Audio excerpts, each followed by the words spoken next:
¿Cómo crear una minuta? En este tutorial vamos a aprender a crear una nueva minuta, identificar la minuta, etiquetar la minuta. Vamos a ver cómo crear una minuta. Entra a Microsoft Teams. Dirígete al equipo de trabajo con el cual quieres compartir una minuta y selecciónalo.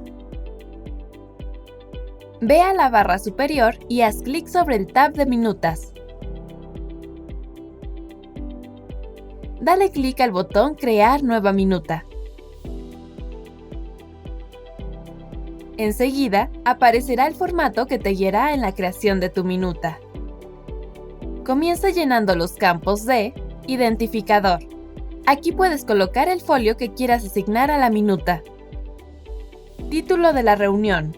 Puedes ponerte creativo o muy puntual si así lo prefieres. Fecha.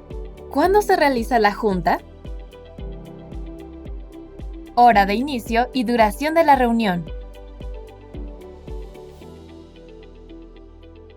Puedes asignar etiquetas a tus minutas para una mejor organización e identificación rápida.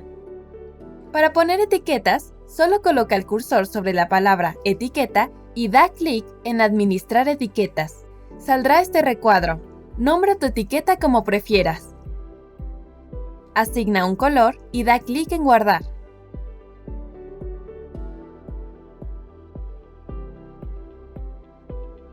Listo, tu minuta quedó etiquetada.